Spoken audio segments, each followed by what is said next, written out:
Kemudian amalan-amalan harian yang telah kalian dapatkan yaitu ayat hifzi. Kemudian setiap lepas sholat hari-hari ini ada doa-doa khusus untuk penjagaan, kalian teruskan.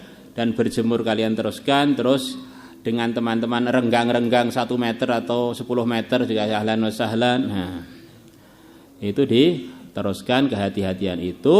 Terus nanti kalau sampai ke rumah, ini terutama bagi santri-santri yang baru pulang, jangan kaget kalau orang kampungnya kadang-kadang khawatir. Akhirnya kita perlu ngisolasi diri 2 mingguan, 2 Jumatan di rumah, nggak usah keluar kemana-mana, semuanya dikerjakan di rumah. Selepas orang kampung hilang was-wasnya kita baru keluar, ahlan wa sahlan. Keluar pun dibatasi biar kita tidak masuk dalam bahaya-bahaya. Bisa dipahami ya? Karena kemarin ada teman-teman pulang ke rumah di daerah dekat-dekat sini, dianggap dia ini baru safar, pulang ke rumah, begitu masuk masjid, semua orang di masjid lari tunggang langgang karena ini beneran, ini cerita beneran. Nah, gitu. Tadi malam juga ada orang mau pulang ke rumah sehat walafiat, dicek kesehatan sehat walafiat, orang Madiun baru pulang dari negeri jauh, sudah lockdown, sudah periksa ke dokter selengkap semua. Dia telepon keluarganya mau pulang, seluruh keluarganya ngungsi semua dari rumahnya, istri-istrinya ngungsi. Nah, akhirnya bingung gimana ini kok orang jadi ketakutan semua. Nah, maka kalian harus dewasa, terutama santri-santri yang belum terlalu gede itu, baru gede itu, santri baru gede, santri-santri utara atau santri-santri putri nggak pernah gede, kecil terus, ya itu. Nelpon dulu, jangan pakai baper, tapi pakai kenyataan. Saya ini pulang itu diterima enggak oleh keluarga? Gimana itu? Telepon dulu semuanya. Jadi akhirnya pihak pondok juga enak, semua yang di pondok dengan kesadaran semangat, yang pulang juga memang walinya, kemudian pemerintahan setempat juga bisa menerima dengan sebaik-baiknya.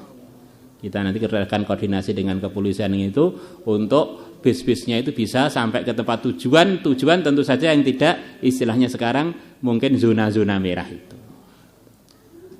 Kurang lebih begitu, paham? Kemudian di setiap daerah kondisi kekhawatiran masyarakat itu beda-beda. Mungkin di sebagian daerah sampai sholat jamaah pun nggak ada di masjid, sholat Jumatan pun nggak ada di masjid. Maka santri-santri jangan bikin ngejos yang tidak bermanfaat. Rasulullah itu dalam sejarahnya di Mekah pernah sholatnya nggak di masjid sekian lama. 3 hari sebelum beliau wafat, 3 hari penuh sholatnya nggak di masjid karena beliau ada uzur, yaitu sakit keras. Padahal rumah beliau dengan masjid gandeng, rumah Sayyidah Aisyah. Enggak Jumatan gimana Pak, tempat saya ini sehat-sehat aja. Pokoknya kamu ikuti kondisi masyarakat setempat bagaimana.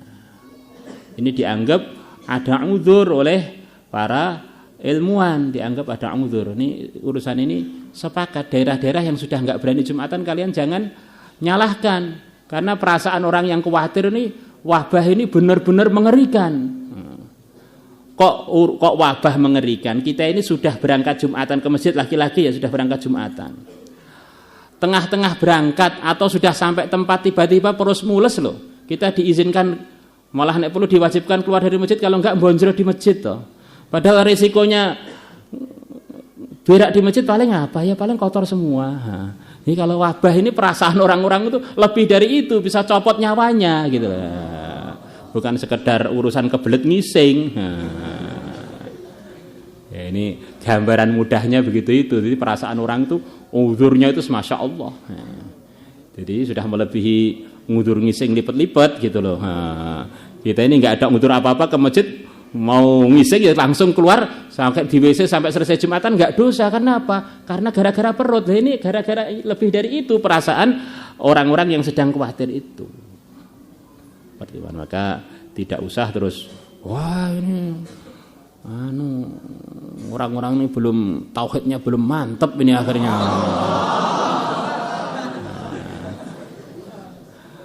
Mantap mana melebihi Sayyidul Anbiya, arahan Sayyidul Anbiya, idza sami'tum fil ardi waba'an fala taqdumu ilaiha wa idza antum fiha fala takhruju minha wa kama ja'a fil hadits.